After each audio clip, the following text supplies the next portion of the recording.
than what it had been before, but all the concepts have already been sort of described. And in the end, there would be a list of references, and if I would use a couple of minutes to walk you through the reference to point out the things that might contain whatever has been more interested for you. So the idea is that really I believe that there is a need for a fundamental revision of what things should be done, in that in Bayesian statistics there are too many problems which are not do not have an agreed solution, and that is even in very elementary things. For instance, if you ask someone what is the best point estimate for the normal variance, it's a textbook problem, mind you. Well, you will realize that people do not agree, and the reason, of course, is that although this is a well-known problem, there are too many different criteria of how do you define best. And of course, depending on your definition of best, you get different answers. So unless you have a kind of global view of the whole thing, it's very difficult. And if you go on, I don't know, inference about the coefficient of correlation in a bivariate normal, that gets slightly more complicated. And even from a Bayesian point of view, the amount of discussion that has been on what possibly reasonable priors would be for the 5-parameter normal, it's a mess. It's really a mess. And you can, if you are not careful, you can get all kinds of very strange results. And only with this example, in the covariance matrix of the bivariate normal, and not even the general multivariate, you will see a lot, literally a lot of papers in the statistical literature discussing what is so. Comparing two normals or means or two binomial proportions, that's a standard problem, absolutely standard, which is used thousands of times every day probably in people that do pharmacology and things like that, and yet there are many different ways to do it. And something as conventional textbook example, like testing compatibility of the data with a normal particular value for the normal mean, which is the first example of hypothesis testing that you can see in the textbook, and again, you will see very different. So I believe that the only way to put some order into all that is really to have a global view. And to my taste, the one way to put order into all this world is really to use decision analysis, because it forces you to be systematic. And once you are systematic about function, you have solutions which are kind of consistent among themselves. So just to remind you briefly what the structure is of a decision problem, you have a decision, of course, if you have options, because, and then the first thing you have to do is to specify the set of actions. And then for each action, there is a set of relevant events, which by definition are those which may affect the result of choosing any action. And for each pair, you take this action, and this is the relevant events that take place when there is a consequence. And in the context of inference, this thing, the parameter, the relevant event is called the parameter of interest. In general decision analysis, more often called, the relevant event. Now, the class of pairs, the set of things that might happen and the consequence that might follow as a consequence of each decision describes the structure of a decision problem, and without loss of generality, it may be assumed that the actions are mutually exclusive, for otherwise you do just the Cartesian problem. So that's very general, and any decision problem can be done. Whenever I am forced to teach, which I prefer not to, and to do just research, but whenever I have to teach, I normally choose to teach decision theory at the University of Valencia, and I like to start the very first day with just making clear to students what kind of thing you can expect from. And that the obvious thing is to do kind of examples. And I think that it is important that people realize the decision theory is really general. You can do anything with decision theory, including statistical inference, but can go kind of at very, very levels. And I give some examples, of course, of real life things. like things like elections, of dating, all kind of funny things. But in inference, it's very precise. In inference, there is no much room to play if you are consistent about things, and that's what I want to demonstrate to you. Well, first, I already mentioned that there is a foundation behind it. There is an axiomatic. There are many axiomatics, really, but all of them are very similar in a sense, and you nearly need only three things. At a quantitative level, you need to assume the transitivity of preferences, and the sure thing principle, which I think I already mentioned. If one action, I mentioned that at the level of probability. In decision analysis, this at the level of actions. If action 1 is to be preferred to 2, and 2 to 3, then 1 is to be preferred to 3. If action 1 is better than 2 given E, and also given not E, then it's also preferred. And that gives already the qualitative structure of the problem. But as in anything, when you want to be scientific, you want to be quantitative, you need to be able to measure things. And as in anything else, you need a unit of measure. You can think of length, but you will not be able to make specific measurements of length until you have selected a particular unit for length, whichever it is. Well, here is the same. You need to assume the existence of standard events, by which you mean intuitively events that you fix the probability, that you think you know the probability. And actually, it is in practice sufficient just to have one. If we are supposed that you assume that you are able to do an event that you have probability 1/2, then just by decomposing in base 2 anything, you can do it with any probability, really. And this is what provides, this part provides the quantitative version of it. I will not get into the foundations. That's kind of a bit. These things are in the standard events is in the theta space. Yeah, you compare with them, because actions actually events can be kind of linked to. Yeah, but is it important? Very important to point out that actions are not a description of how humans make decisions, but a normative set. How would you like to make decisions, which is different. And actually, if you follow the path of a politician, you often will see that he has said at some point that 1 is better than 2, and the 2 is better than 3, and then the 3 is better than 1. And sometimes even unconsciously. Sometimes I think it's actually even conscious, because they try to lie. But the point is that if you point out to someone that he or she has been non-transitive, he or she perceives it as a mistake. Okay, so the idea is that you want your theory to be consistent with these actions. And the point is that although there are many different action systems, literally hundreds of them, all of them essentially with different levels of generality lead to the same conclusions in practice. Namely, that you have to measure the consequences of making mistakes. And if we are already talking of inference, you have to have a loss function, which is a real function, that specifies a numerical degree, a numerical scale, the degree of undesirability, what you lose if you take action A when the true value of the parameter of the standard event is E. Second, that you must describe your uncertainty about the parameter of interest precisely with a probability distribution. From a decision point of view, Kolmogorov actions are not actions, are a theorem. It follows from your actions that your measure of uncertainty has to behave as a probability measure. And then the relative undesirability of each action is just the expected loss.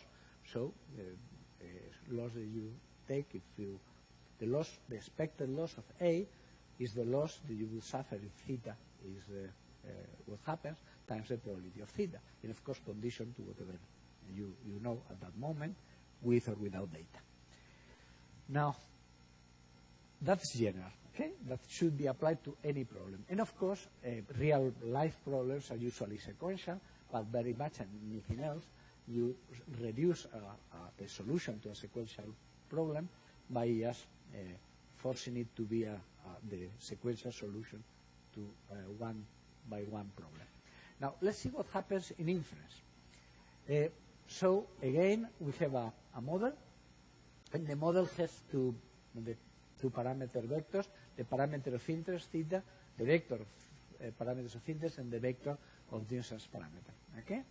And let us suppose, I'm not going yet to specify it, that this is the prior distribution, which just by convenience I will join prior, which I need. I will write it in terms of the prior of the nuisance parameter times the parameter of interest times the other one.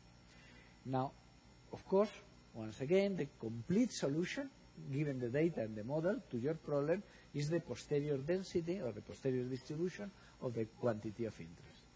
And as mentioned above, this is appreciated better if you are able to give estimates, either point or region, or if you are able to declare whether or not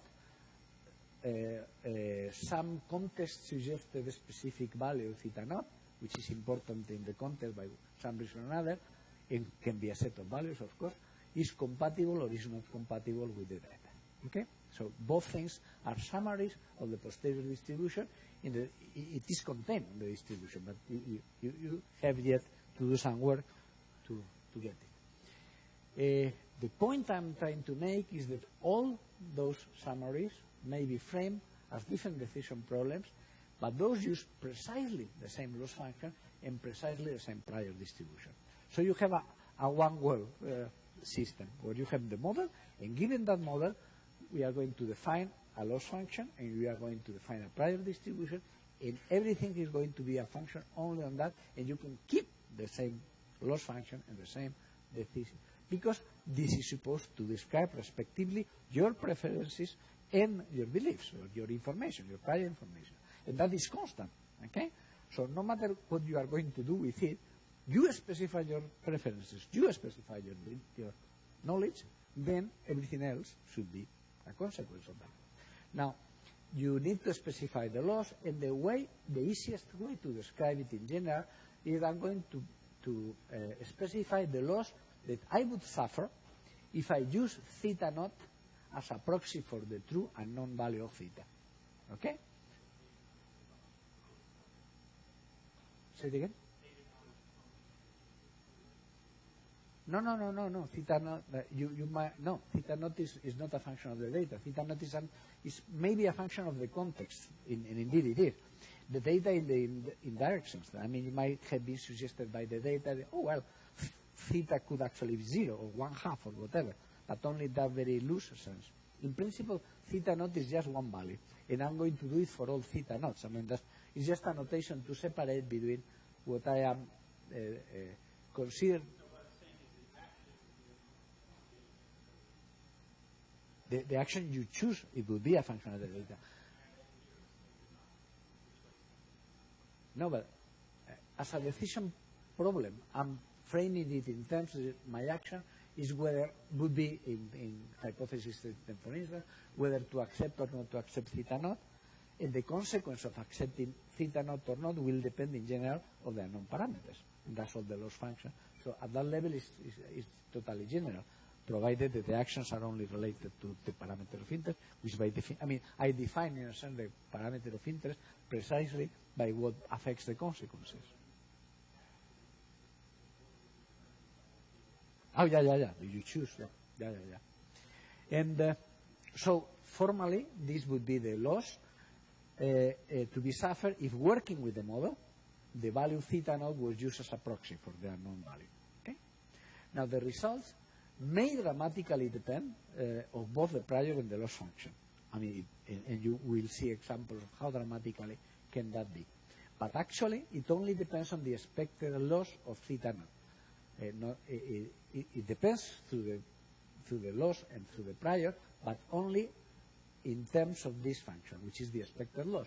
The expected loss of using theta naught, given the data, is just the loss you would suffer given theta and lambda times the posterior distribution lambda and theta. That's the expected loss. Okay? So this function is what I have to kind of focus on. And actually, this function, we will come back later, is a measure of the unsetability of all possible values of the parameter of interest, of theta naught. So actually, you have a dual posterior, so to speak. You have the posterior distribution of theta, which describes how likely or how unlikely the theta are, and you have this function, which is also a posterior, which measures how undesirable would be to accept it or not. One thing is measured in a probability scale, and the other one is measured in a loss scale, on a utility scale. And the two things give a dual sort of impression of what the data are telling you, as you will see in some examples.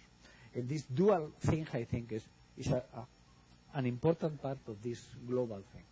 So now let's be a bit more formal about point estimation. If you want to be formal about it, many times you have to. I mean, for instance, I was worked as a consulting level for a company that was producing some type of food, and canned food. And it is legally required by the European Union that you give a number saying the contents, the weight, the content is whatever.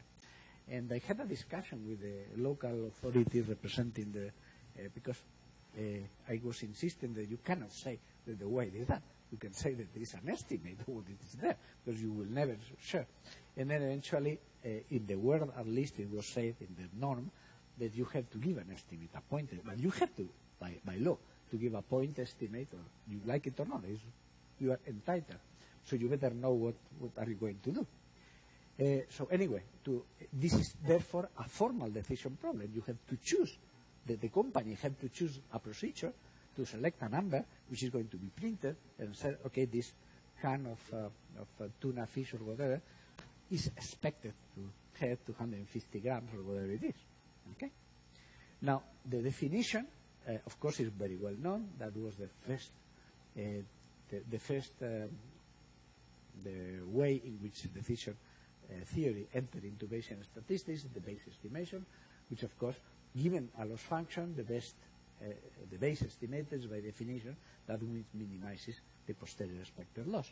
And of course, it's going to depend, as any Bayesian result, on the two things, the two inputs, namely the loss you use and the prior you put. Okay? Let's assume that the prior is already kind of discussed. And let's get concentrated on the loss. Now, conventional examples, of course, include the ubiquitous quadratic loss, so the loss you suffer if you take theta 0, and the true values is theta and lambda. You assume that this does not depend on lambda, it's just the sum of the squares, I mean the quadratic loss. Then, it is very easy to prove that this leads to the posterior mean. So, if you assume that your loss function is well described by a quadratic rule, then the best estimate is just the mean. If you assume a 0-1 loss in a neighborhood of the true value, so if you are close enough to the true value, you don't lose anything, and if you are not that close, then you have a fixed loss, say 0-1. Okay? Now, as the epsilon around goes to 0, this converges to the posterior mode. So both the mean and the posterior, both the posterior mean and the posterior mode are Bayes estimates, which depend on different loss functions, the quadratic and the 0-1 in this case. Now, Bayes estimators with conventional loss functions are typically not invariant, as I have mentioned before. That's the Bayes estimator using the quadratic loss of a variance is not the square of the Bayes estimator of the standard deviation, which is one of the reasons I was mentioning before. So, what is the best estimate of the variance?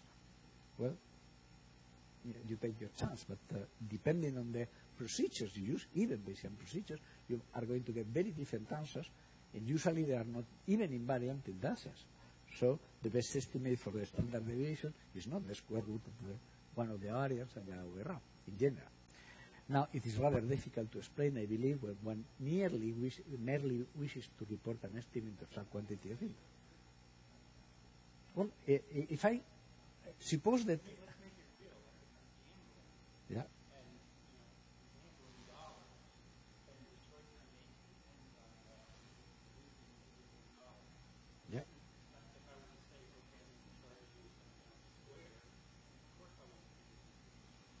Of course.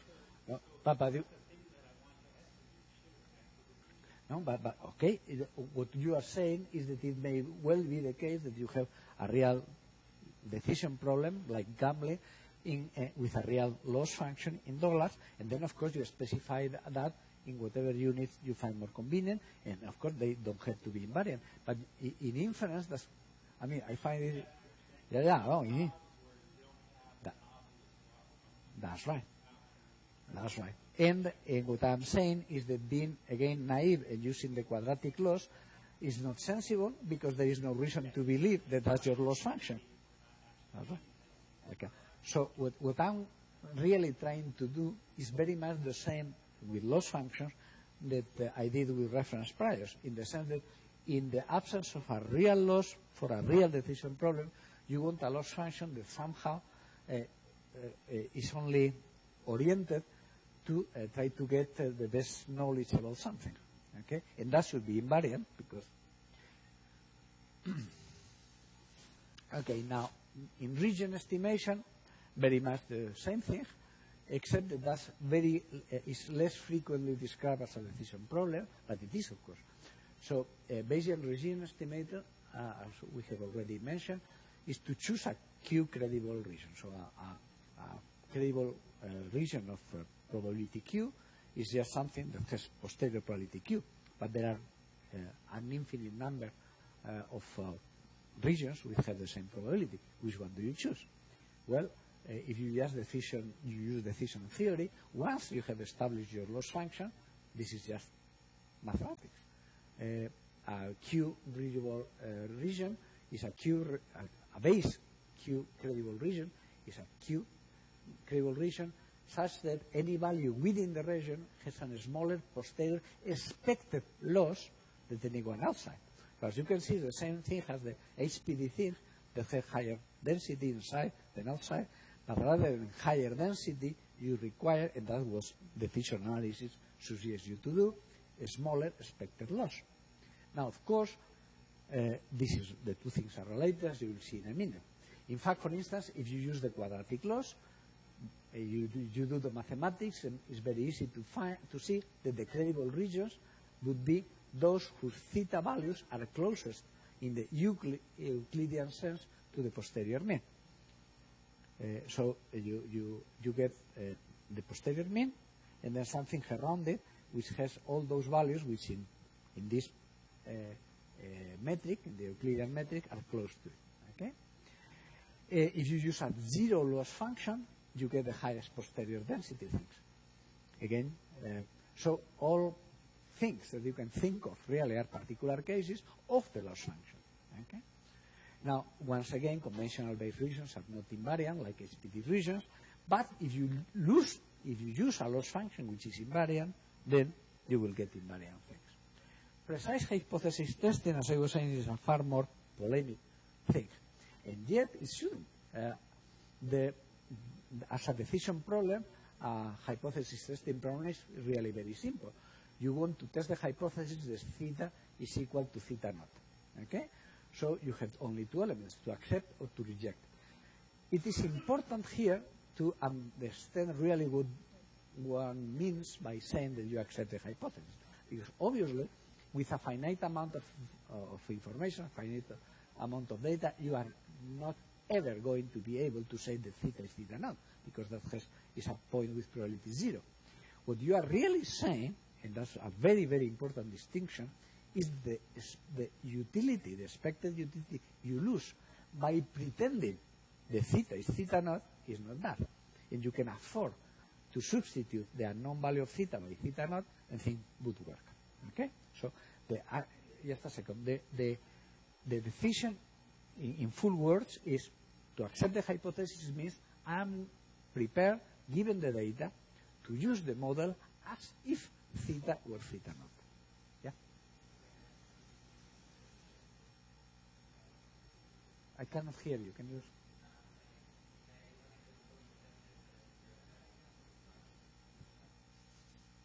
A couple?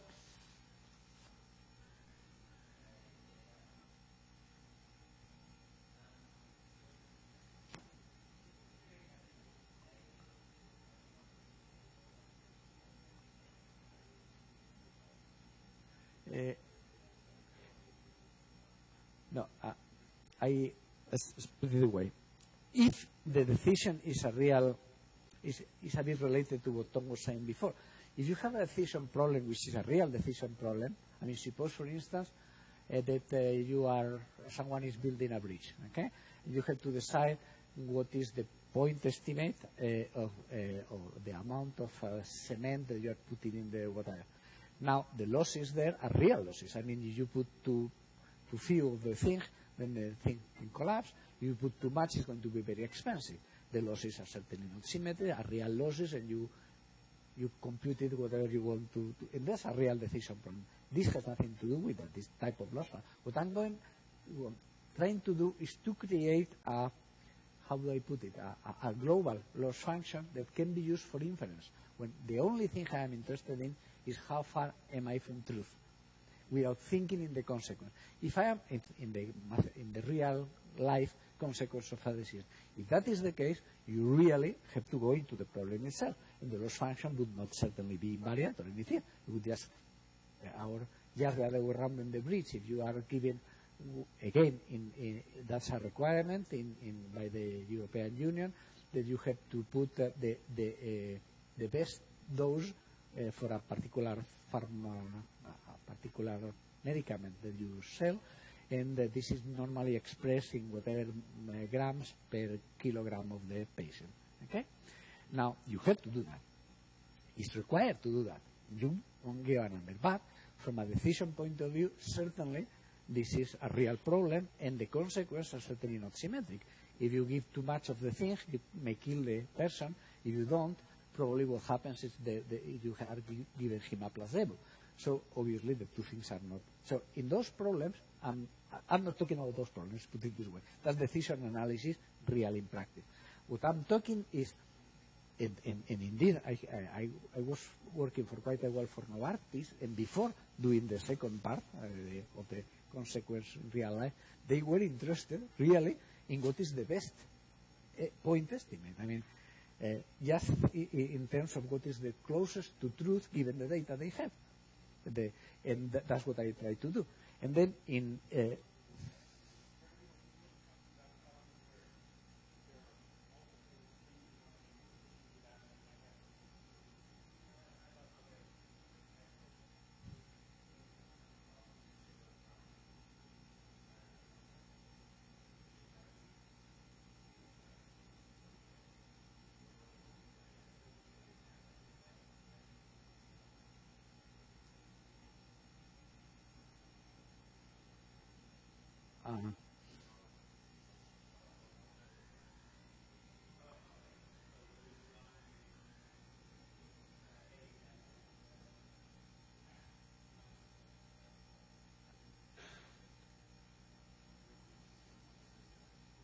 no, and in principle there would be two different problems.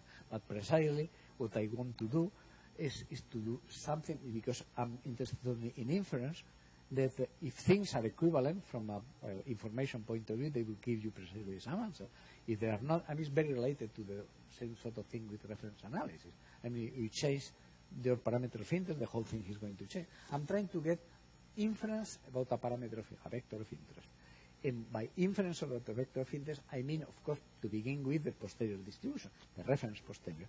But if you want to go to be more explicit about the consequence of that, and you want to do point of credible estimation or hypothesis testing, what I'm saying is to do all those things consistently, you need to use a single loss function and, of course, a single reference pair. But the loss function, what I'm trying to say is that I can explicitly put a loss function which can be used for all those things simultaneously and are consistent, which often are not. For instance, you have loss functions which are not invariant, you are not going to get consistent things across. But let me give you examples, and then you'll see what I think better you will happen.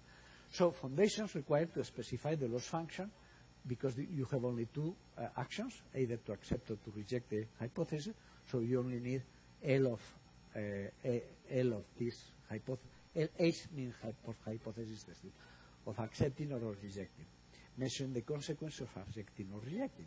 And the option, the optimal action is to to reject if the expected loss of rejecting is larger than the expected loss of accepting. And that, of course, means that the integral, this integral, which is the expected posterior of the difference, is positive, which means that only this has to be specified.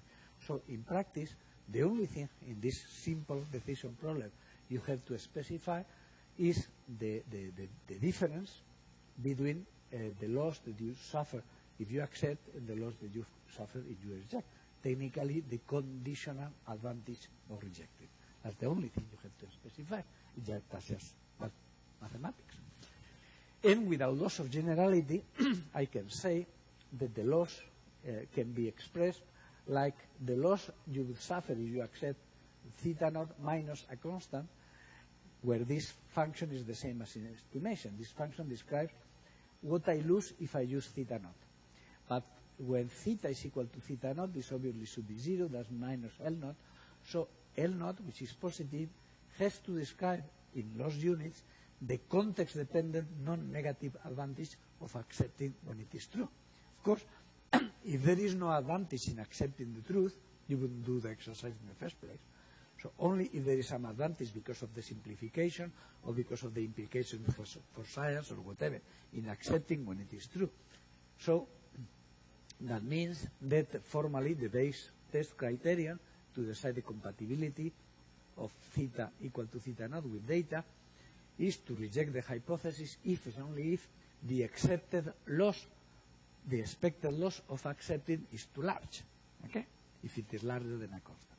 Now, I want you to pay attention to the fact that this has an apparent similarity to conventional hypothesis testing, in which you have a test statistic, which is this. This is a function of the data, so this is your test statistic. Except that here, the test statistics, you don't have to invent it. It's just a consequence of the last function. You compute it, okay? And you have a function. And you have a constant which you compare to decide whether it's too large or not. In Bayesian statistics, losses has nothing to do with sampling distribution. So this is a function which depends on the context. I mean, there are situations whether the expected loss you are prepared to suffer is very large because there is no great deal in, or on the contrary, you are not prepared to suffer too much of a loss. That depends. But you will see that actually we have a lot of things to do about how to choose this element. Now the compound case may be analyzed, of course, by analyzing separately each of the theta naught values to test. Now, here is where, when it comes the connection with conventional Bayes test procedure, which are essentially related to Bayes factors. If you use a zero loss function again, remember, zero loss function in estimation gives the mode. Zero loss function in credible interval gives HPDs. Okay? In both cases, those are not invariant, but apart from that, they work. Here, if you use a zero loss function, again, zero if it is close in an interval close enough or not, so technically the loss is equal, the loss advantage of rejecting is 1 when it is not the case, and 0 otherwise. Least is just a mathematical fact. The expression before converts in rejecting if the posterior probability of theta equal to theta naught is too small. Okay? So you are supposed to obtain the posterior probability of the hypothesis, and this is too small, you reject. And that's what actually Jeffries suggests in his famous book, in the third edition, which is really the important one, was published in 1961.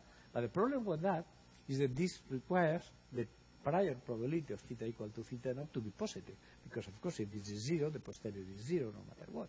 So you cannot use standard priors. You have to use a prior, which is a mixed thing that puts a mass of probability of theta naught and distributes the rest among the other theta values. And this is a mess. I mean, technically, of course, you can do it, but this is a mess. And the more important mess is that this changes with theta naught. That means, and I don't think that any science would like the foundational implications of that, that if you suppose that you have some data for the same problem, and you want to test whether this, I don't know, is, probably you would be immediately being able to give a nice example. But you have two particular theta naught values which are of interest because they come from different theories or whatever it is. Now, to make a formal hypothesis testing procedure using a zero loss function means that you need a prior which is totally different in the two cases. And that's incompatible with the idea of a prior. Either you believe one thing or you believe with the other. So you certainly can have whatever prior you want and to compute the two loss functions of the two decisions. But what you cannot do is to change your your prior distribution as a consequence of the problem you are, or the thing that you want to consider. Either you think that theta naught is plausible or not, but you cannot think it is plausible in one case, and now you are moving to another example of the same problem, and it is different. So that's the sort of incompatibility that I was saying. So actually, the formulation of 0,1 implies that you use radically, because there are really completely different priors for hypothesis testing than those used for estimation, which are typical error prior. It precludes the use of the conventional, often improper, non-informative priors, like Jeffreys or whatever, and it may lead to the difficulties associated to the Jeffreys-Langley paradox, which are very serious, and I don't know whether I would have time to, but there are serious mathematical problems with that, because technically what happens is that you are approximating what should be a continuous distribution by something which is a point at the rest, and the only way to do that legally, so to speak, is to have a distribution which has a spike on theta naught, continuous spike, and then kind of slides down. And the conditions under which this approximation is valid are not general. There are some conditions for that to work. And when you violate those conditions, you get an answer which is wrong, in the sense that the approximation doesn't work, and that's the Lindley's paradox, one way of describing Lindley's paradox. The quadratic loss, of course, leads to rejecting theta naught when the Euclidean distance of the expected posterior is too large, which is intuitively sensible, much more sensible, mind you, than using a 0,1 loss, except that, and actually it's a good approximation asymptotically, because, of course, as everyone knows, under regularity conditions, the posterior distribution is going to concentrate on the true value, and the loss function, whatever it is going to be you are going to be able to approximate it by a parabol centered on the true value. So essentially, on first order, any loss function with enough data is going to be well approximated by the square loss, which is continuous and don't have this kind of problem, and you can use a reference prior and the rest of it. So if you are not prepared to do the effort of using complicated loss functions as the one I'm going to describe, at least use a continuous loss function like the quadratic, and if data are large enough, you are okay. It would be a good approximation. And actually, you can do slightly better by reparameterization into a parameter that would be more or less asymptotically normal, because you can always do better by reparameterization into something that the approximation to normality is quicker, and then you retransform. But in any way, it's hugely better to use the quadratic loss than the 0,1 loss, and gets away of the base factors. Now, the use of continuous loss functions, so the quadratic, permits the use of hypothesis testing of precisely with the same priors, in particular the reference priors. But as I have mentioned before, if you use a conventional loss, like the quadratic loss, this is not invariant, and also the threshold constant, which controls whether or not the expected large is too large, you need to specify it. And if you use a quadratic loss in inference, not in a real problem, it is kind of difficult to be able to specify when a quadratic loss is too large. It's difficult to interpret. While if you use an information-based loss, you will see that actually it is very easy to interpret, and it actually has an operational interpretation, the level, which is going to be related to log ratios as I mentioned the first day. So if you are in inference, I want a dissimilarity measure which is non-negative, which is invariant on the transformation of the data. It is symmetric, and it is well defined for densities with strictly nested support. So, I mean, I'm recapping things that I said the first day. So the intrinsic discrepancy, which is the minimum of the two Kullback-Leibler things, has these properties. And in particular, I'm going to need the discrepancy of a family from a point. And of course, as you always do in functional analysis, the intrinsic discrepancy between a density and a family of densities is just the intrinsic discrepancy between that distribution and the closest in the family. So you want to see how far you are from one point to a set. You just measure the distance from the point to the closest point in the set. Okay? And using the intrinsic discrepancy, now specifically already in decision problems of inference, the intrinsic loss, you have the model. And the intrinsic discrepancy loss from using theta naught as a proxy of theta is just the intrinsic discrepancy between the true model and the class of models for which theta is theta naught, which in general is a whole class, one for each nuisance parameter. Okay?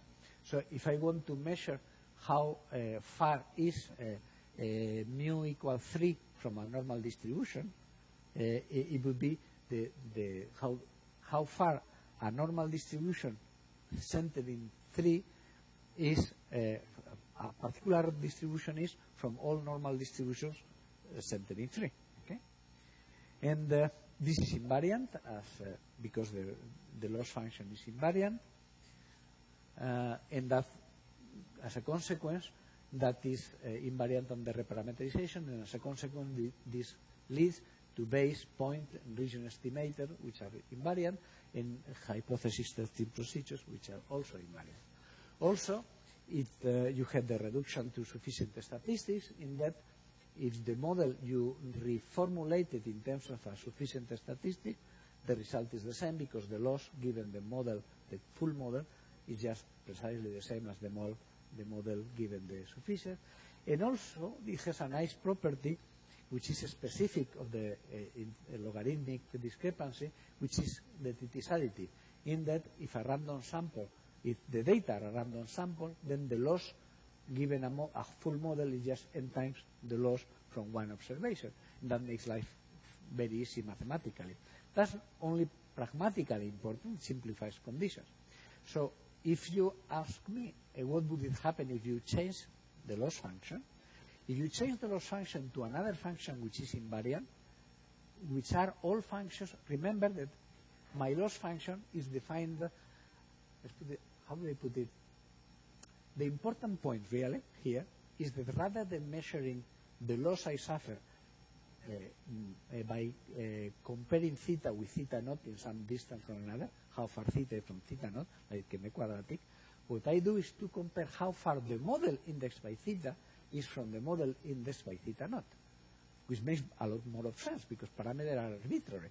So how far is theta from theta naught in this context is really how far the model given theta is from the model given theta naught. And any measure, any sensible measure of discrepancy between models will work.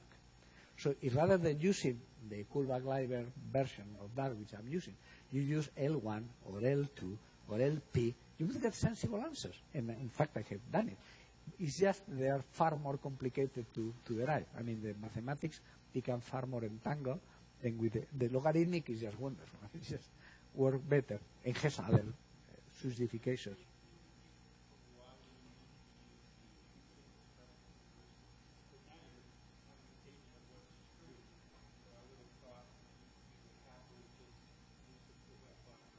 Oh, yeah, you are totally right.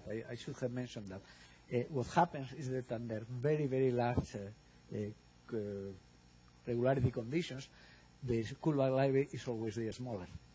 It's only when you have complicated, finite data structure where things get mixed up. Or it's also the case that you need this thing when you have non-regular models because of the difference of support. Then you need that. But if it is regular, then it's always Shannon. If it is not regular, you have to work it out. And if it is discrete, really it is. You have to work it. There is no regularity there.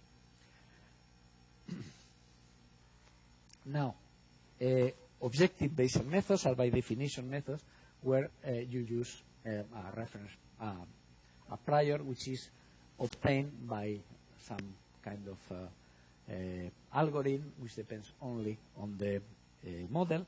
And there has been a lot of discussion on whether objective is the word. Of course, it's not. Nothing is objective. I mentioned already yesterday because they choose the choice of everything, the model, the problem, whatever it is. But it is difficult to find a good name for that rather than a sentence. And actually, in the first meeting of so-called objective methods, they were not called that time. It was held at Purdue University many years ago. The kind of organizing committee had a kind of long discussion of how the whole things were. One proposal was non-subjective, but to call something like something kind of. So in the end, we decided that objectivity is a nice word to be left to frequentists. They claim to be objective only because they use only the model. Okay, we only use the model. Therefore, in that definition, we are objective. So objectivity is emotion charge. It should not be. It should be qualified. Anything is non-objective, really. But Bayesian methods, where the prior distribution is derived from the assumed model, are objective in this precise sense. Okay. Now, I have already described to you what the contents of reference priors is. The history is rather long. The main points are, I mean, this was the original paper, which was out of my thesis, and that was a red paper. And because it was a red paper, it has a very long discussion. A lot of people contributed because it was a very polemic thing. And if you are interested in reference analysis, I think you would enjoy reading this today because of what we know after, so to speak. Then the first formal version of all that was a joint paper with Jim that was published in one of the Valencia proceedings. And the last version is this annals paper that I have mentioned to you, where this is reference analysis with all the epsilons, so to speak. It's a very mathematically oriented paper, kind of an annals paper, as you should expect. And the main theorem there is that in one parameter result, this is totally general, and you have a solution which is very easily computable.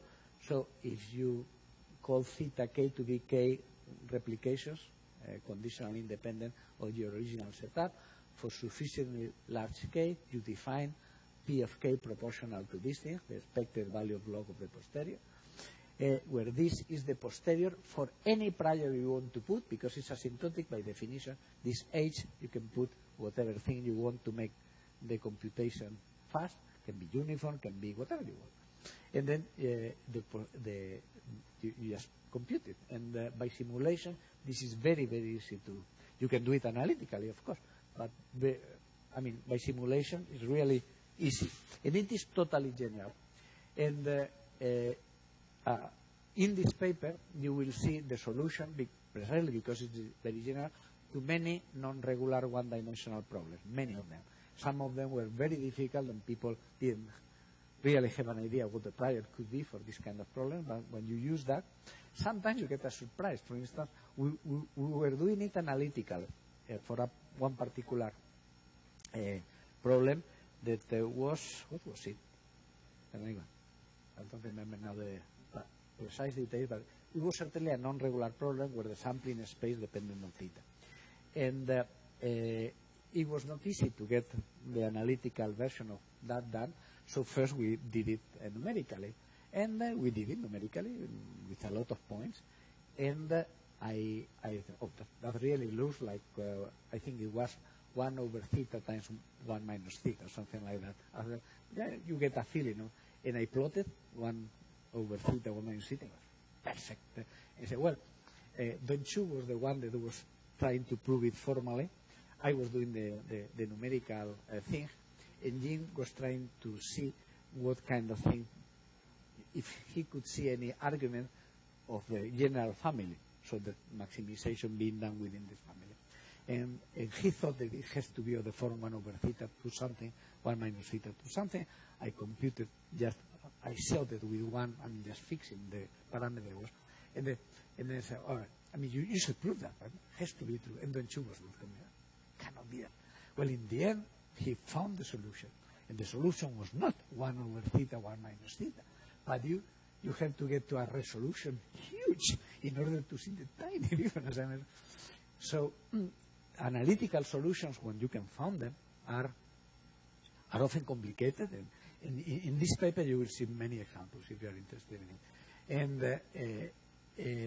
but of course, the numerical version in practice, or the approximation, the analytical approximation to numerical version for all practical purposes is precisely the same. You don't see the difference. The other thing I have mentioned is the approximate reference priors stuff. So, as I have mentioned, reference priors are derived for an order parameterization. So, given a model with n parameters, the reference prior with respect to sequentially obtained to a particular set of functions is sequentially obtained by obtaining the reference prior of the last one given all the others, and you integrate out and eventually. And however, one often is simultaneously interested in several functions of the parameters. So suppose that you have a model which depends on the vector omega, and you're interested in theta 1 omega, theta r omega, where r is more than 1. Okay? It can be as many as you wish. Actually, it can be more than parameters if you want. Anything that you can think you might be interested in. Now, what you want is to find a joint prior for omega such that the set of posterior distributions, which would be obtained just by marginalizing from the joint prior, would be close for all possible data sets to the reference posterior, really doing it properly, getting the reference posterior for each of those things. Okay? And if you use the loss as a loss function, the intrinsic loss, well, you produce an algorithm, and this algorithm can be used. And you, in this paper, which is the one I had mentioned before, is already on the Bayesian analysis page. You will see examples of how it works. And for instance, you see this Dirichlet thing that the global one should be Dirichlet 1 over m when you have multinomial. And you will see, for instance, I have mentioned before that the coefficient of variation has a different prior than if you are interested in mu or in sigma. But when you use that and you say that you are interested in mu, in sigma, in the coefficient of variation, and in prediction in something else, and you do the computations, you find that the approximate reference prior is depending exactly on what things you, is rather than 1 over sigma, is 1 over sigma to 1 plus epsilon, where epsilon is very tiny. So for all practical purposes, including making inference for the coefficient of variation, you just use 1 over sigma, and this is fine. Okay? That's the global idea. And, that's the technicalities of it. You for each, you take a family of possible global priors, and the loss that you could get if you use the parameter A in this family is just the average of the discrepancies between the real posterior and the reference posterior. And as you say, if you use a Dirichlet family on the M multinomial model, where R is M plus 1 cells, then this yields Dirichlet 1 over R, and has a lot of important applications for sparse multinomial. If you are not careful with that, with sparse multinomial data, you will get things which are absolutely stupid, because you will get more weight on the empty cells than on anything else, because there are too many empty cells. So the integrated approach, as you would expect, is just to use the intrinsic loss as the standard loss function plus the joint reference prior. And that was first described in this paper, is my contribution to the last Valencia meeting. And we have a lot of details there and examples. And I am I'm just going quickly to walk you through some examples. We have started late, so I will eat a bit of time to Brendan, but he will have his hour anyway, and we will have a little bit less of time at lunchtime, if I understand what the organizers are saying. So, okay, intrinsic point estimation, we have already seen that the only thing we have to do is to get the expected loss. In that case, is the discrepancy between theta hat and theta, which is just the distance between the model at theta wiggle and theta, and you just minimize that. And you get the intrinsic estimators, just that minimizes that. Example, the binomial parameter. So you have data which are binomial. The intrinsic discrepancy is n times the minimum of these two things. Here, actually, that's another example where you see, because the data are discrete, actually it makes a difference to two, and it works for estimation, not for hypothesis. And not necessarily. Well, the Kullback-Leibler thing is this element. The reference prior is, as you know, the beta 1 hat, the posterior is that. The expected reference discrepancy is just the expected value of this with the posterior. And here is what you get. Now, you see that if you, for instance, have, that's a famous example, the Lady Fisher tea experiment, where you are given a lady that claims that she's able to test whether milk is put on the tea or tea is put over the milk. And she did that 12 times, and the lady was right all the 12 times. So you want to know what can you say about the probability that she is right every time. Okay? Well, when you do that, you get that you don't get an exact an analytic solution, but to do it numerically. But as soon as you have more than two observations, which is not too required too much, this approximation is just precise. So you probably have realized that in all the discussions about decent point estimations for binomial things, all the solutions are the type R plus something over N plus something. Okay? That's the standard. Well, what you get from reference analysis is R plus 1/3 and N plus 2/3. And I mean, in this case, the 12 things, you can see that the intrinsic estimate is 0.26, while the median is 0.18 and the expected value is 38. You see, the median is in the middle, as you would expect in this kind of thing. But the differences are important. And if you are thinking, this kind of example where R is 0 and N is whatever it is very, very frequent in biostatistics. When you test of something, would you expect to be very rare? I mean, you make I don't know, you make a random sample of the people working here at IIC, and you make a test for AIDS, then quite likely you are not going to find any infected person. So you have how many people work here? 300 or something like that? A few hundred, and suppose the N is few hundred and R is 0, no one is infected.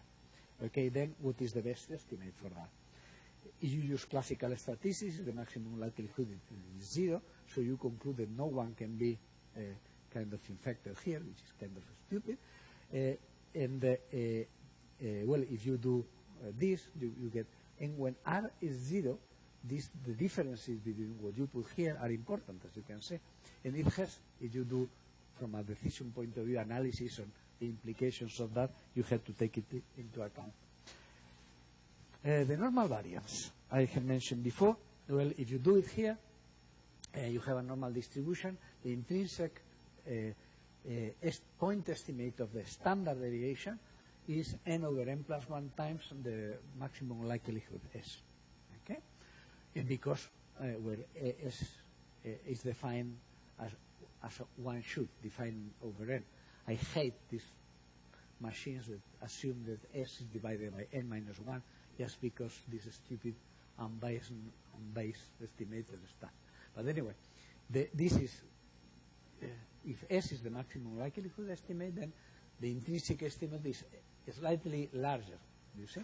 And because, of course, it is invariant, then the expected the intrinsic estimate of the variance is just the square of that, which can be written as this, just to make clear that it is larger than both the ML and the unbiased estimator. So from the information theory point of view, both the MLE and the unbiased estimator underestimate the variance. Intrinsic estimation, very much the same thing.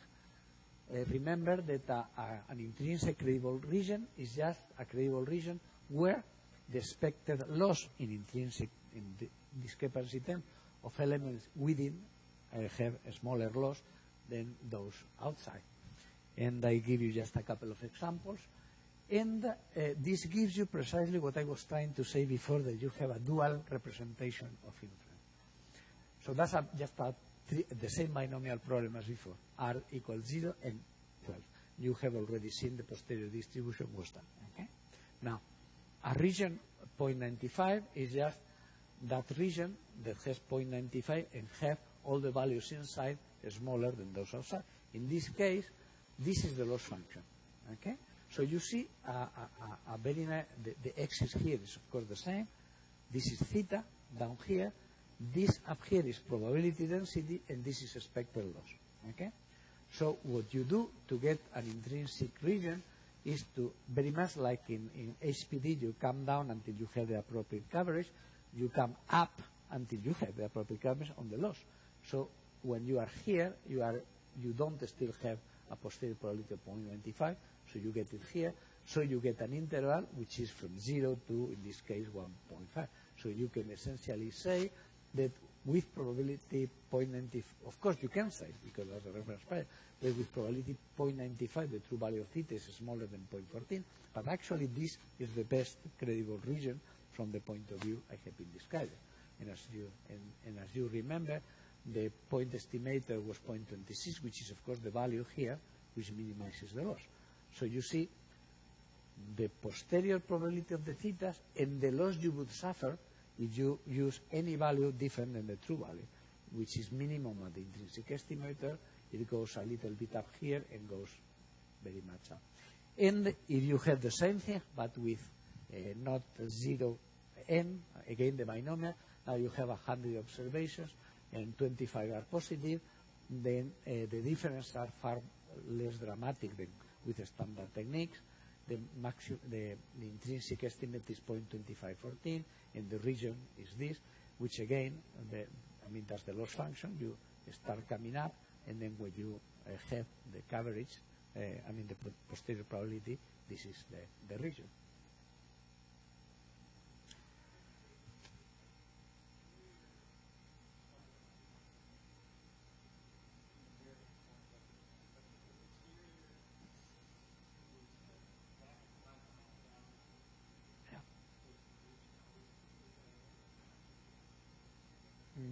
No, it would depend on it would depend on the parameterization, I think.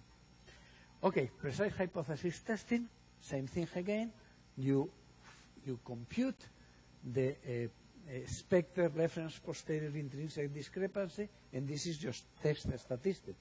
The first thing you should realize, and that's really very nice news, is that you don't have to invent a test statistics. The theory, given the model, is just to compute it.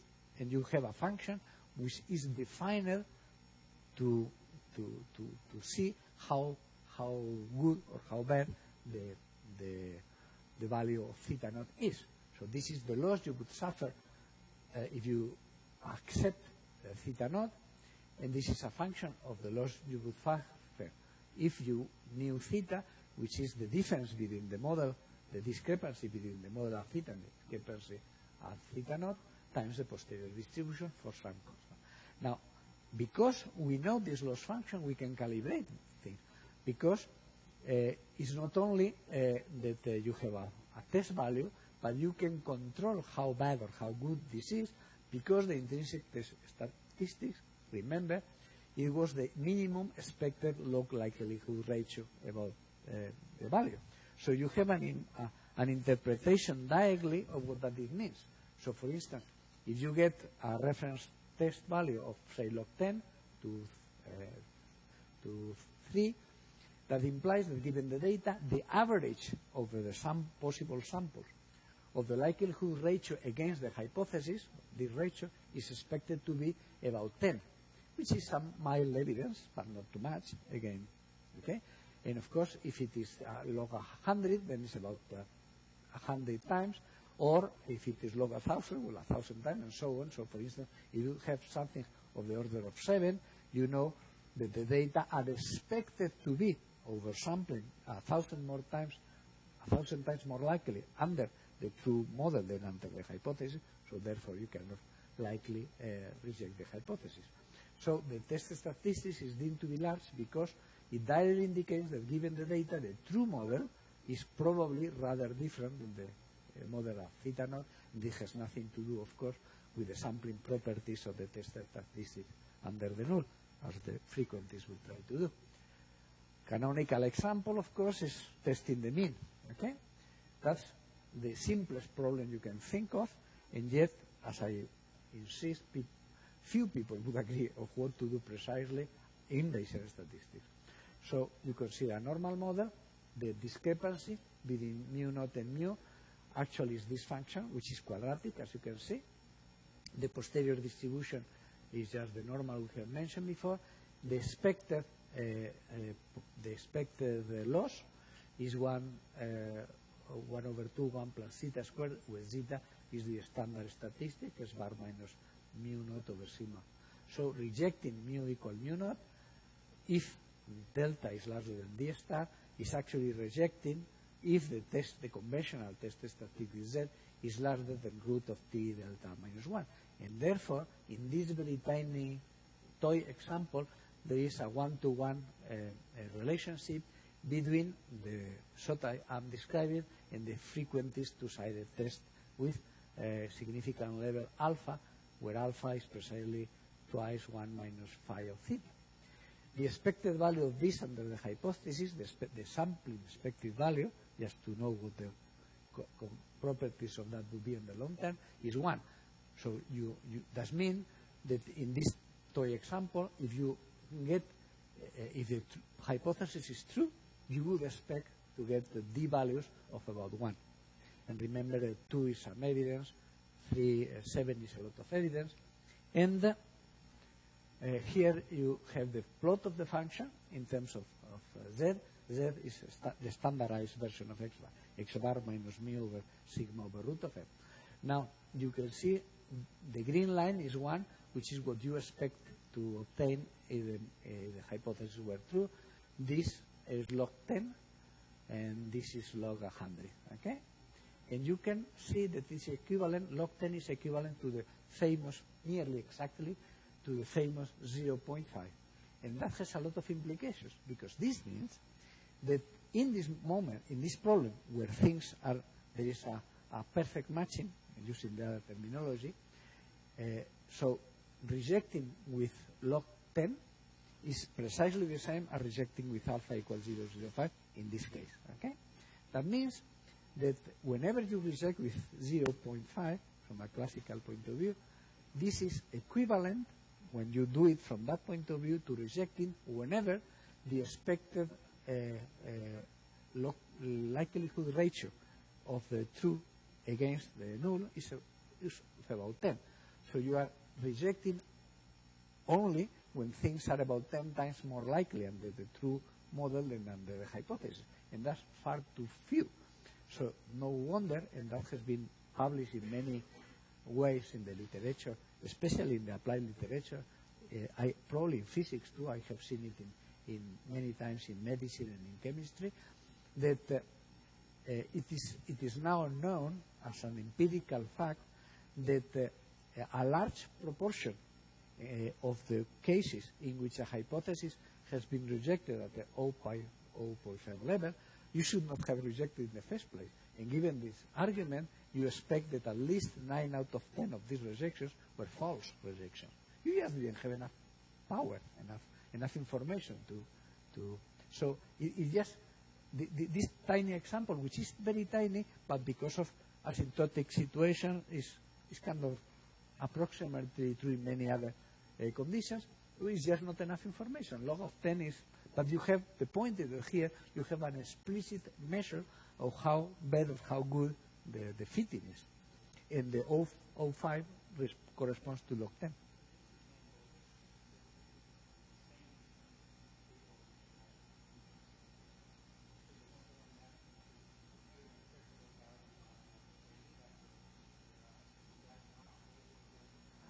No, it's very different precisely because you use a uniform, continuous plier.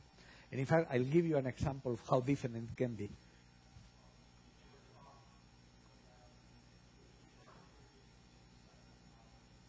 No, that's, yeah. We in the reference, we have done it, but I have not had time to do model comparison. Here is another example of how things work in a non-regular case. Okay, so you have a model which is uniform on 0 theta. This is of course not regular because the sampling space depends on theta. So the reference price is certainly not Jeffreys because Jeffreys doesn't exist. When you use the algorithm, you find that the reference price is just 1 over theta. The maximum of the observations is sufficient statistics, so on. This is the expected loss. And for this particular example, with 10 observations with theta equal to, well, you get this is the posterior, and you can find easily everything you need. I mean, the point estimate is this black dot here. The probability that theta is below 231. These areas are 95% interval. And if you ask whether the value of 266 is compatible with the data, you find that the expected loss of 266 is log of 1,000, which is this. You see, you go there. And log of 1,000 is match to match. So obviously you would reject that this is 2.6. The true value, remember, is 2. And I mean, this is a tiny thing. If you are interested in that, I suggest that you redo on your own this kind of slide. It will take you 1 hour, getting the reference posterior, getting everything. And by the way, this is another example of exact probability matching, in that the coverage is precisely the same when you use frequentist statistics with the sufficient statistics, which is the maximum. And you have, again, this dual thing of probability and utility of loss. Excuse me for. And that's a very interesting example of hypothesis testing and how different can be to do it with continuous loss functions are using base factor, which is precisely what you were saying. It's a very famous example. It was published in '87 and consisted in that apparently in California someone got money to have research students of philosophy, I think it was, to sit on a machine that was supposed to send electrons with probability 1/2 to one side and probability 1/2 to the other side, and apparently was a machine very carefully constructed. And the students were hired to sit down there and think seriously, I want the electron to go on the right hand side. And the idea was to test whether the power of the minds of the students was able to do something about it. So they did the experiment, and they sent out 100,000 electrons. Out of them, well, 104 and whatever, and 52 of them were one side. Okay? Now, if you do the analysis from a conventional Bayesian point of view, what happens? Well, first of all, no matter what the prior is, you are not just in asymptotic, in ultra-asymptotic conditions. So really, it just doesn't matter. Provided it is continuous, it's just one of these situations where the prior is totally irrelevant, provided that it is continuous. And the posterior distribution is just a normal distribution centered on the mean and with the standard deviation, whatever, which is plotted here. Okay? So, from a Bayesian point of view, and I insist this is for any prior, it's kind of obvious that the true value of theta lies between there and there. And 0, I mean 0.5, excuse me, 0.5 is here. And it leaves out essentially the 0.5. Not totally, but I mean it's really out in the there. So any Bayesian would, looking at this picture, would have to say that 1/2 is essentially not supported by the data. That really the proportion of electrons going to one side is just larger than 0.5. Okay? If you do it from this point of view, you get the kind of loss, which is this one. And of course, because this is normal, the intrinsic estimator is the mean of the mode or whatever, because it's all the same, which is this number, point. So you say that your best estimate of the proportion of electrons that goes to the right way is 0.50018, which is not 0.5, of course. And because the standard deviation is so small, really the loss of assuming theta naught, which is 1/2, is log of 1400. So you expect that you can say that the average likelihood ratio against the hypothesis is of about 1400, which is a lot. So you would reject. Okay? Of course, that doesn't mean that you have extrasensory power, because actually what happened, of course, it was said to the people that, okay, we have proved there is well, okay, that's not the obvious, it's not the obvious explanation. Now ask your students to think the other way around, just to see whether they can ask, oh no, we don't have money to do that. But I mean, it's kind of obvious, to me at least, but that's, of course, a prior distribution. It was not replicated. That what happens here is that no matter how good the machine has been done, it has a bias, and you have made so many observations that you can detect the bias, and the bias is of about 18 or whatever it is. Now, and that's the important point in today's talk, and that's a dramatic example of Jeffreys-Lindley's paradox. With any sharp prior, I was here, any prior, not the reference prior, any prior, you get this result. With any sharp prior of the form, the probability of 1/2 being P naught, whatever is P naught, and the other thing you distribute whatever, you can prove that the posterior probability of theta naught is actually larger than P naught. So if you use a 0-1 loss function, you like it or not, you conclude that the data are supporting the hypothesis that is 1/2, because the posterior probability is larger than the prior. And this is rubbish. It's obviously rubbish in this problem.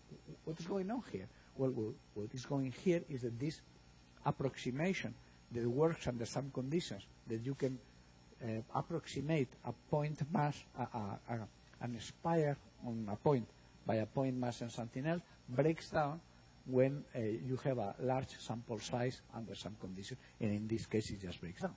So that's what you get. But although that doesn't necessarily happen often, it is very, very dangerous to use base factors. Because of that, you are using a prior that you should not be using. And I am just going to conclude very quickly, just giving you ideas of other more sophisticated examples, all of which have been totally done and are published in the literature, so you can look at it, like to test whether two normals are equal, the Hardy-Weinberg equilibrium, in whether or not animals mate randomly or not, contingency tables, which I have already mentioned. And I just spent 1 minute telling you what to expect.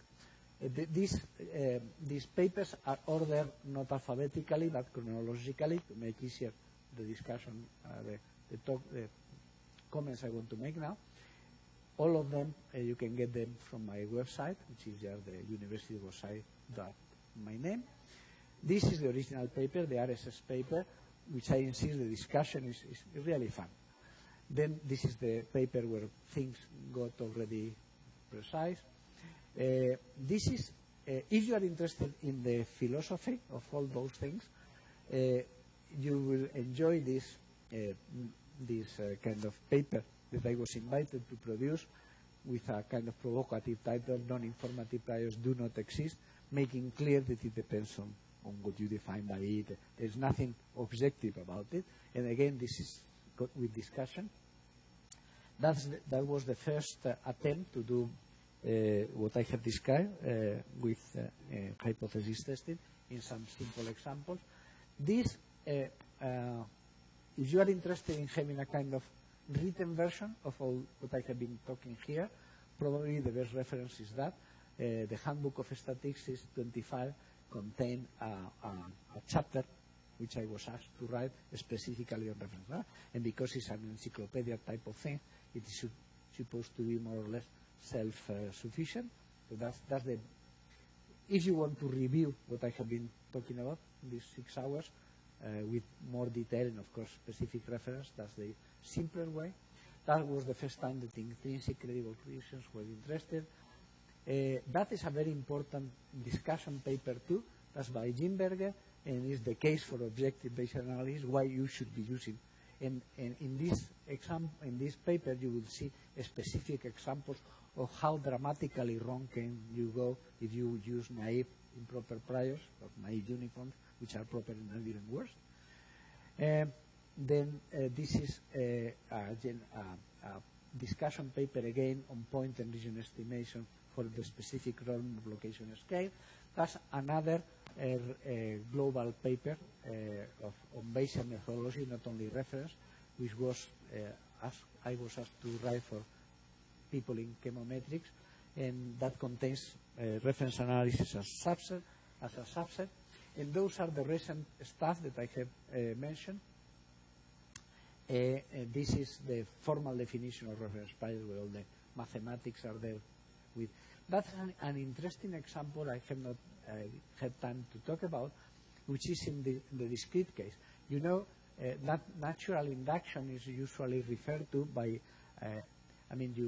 in real induction mathematics, of course, is a proof. I mean, if something is right for 1 and if n goes to n plus 1, you have proven it. Biologists use the word natural induction to mean something quite different, which means that if you have observed something often enough, it must be true, which of course is not the same. Okay? And basically, we did an analysis of that in the sense precisely of what is the probability that something is true if you have observed it to be true out of n times, okay, under some assumptions.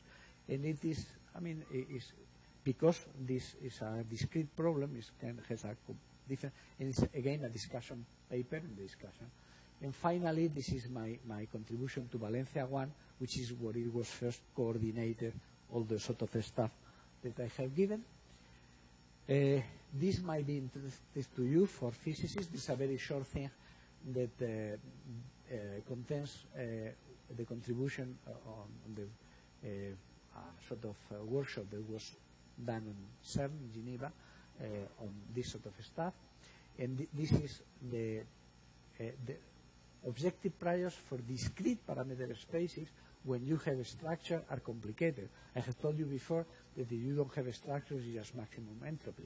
But if you do have a structure, then things become far more complicated, and this paper discusses what to do there.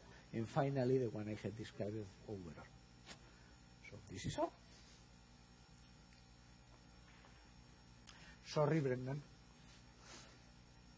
But I think we can eat with only 1 hour and a half rather than 2